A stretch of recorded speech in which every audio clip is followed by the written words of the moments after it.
So I decided to, when I got out of solitary confinement, um, I did 42 days on a loaf. I went from being 210 pounds to like 168 in like a matter of 7 months.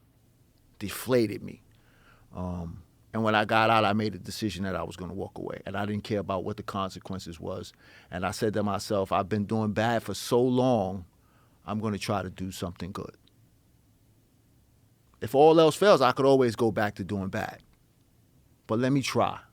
Let me give it a shot.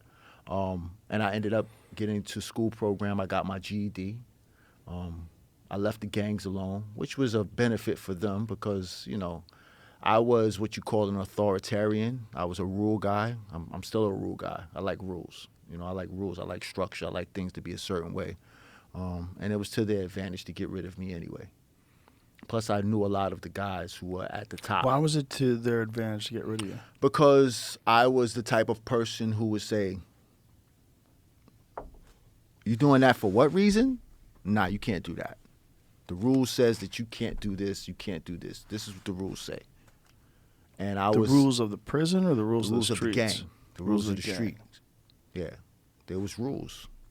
Give us a for instance.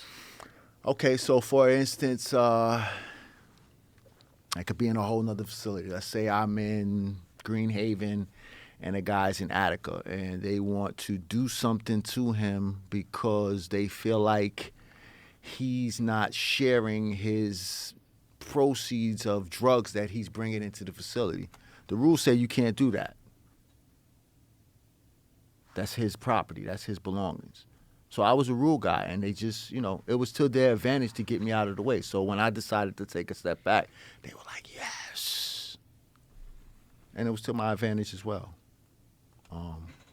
And this was in 2005. So there was no resistance? None.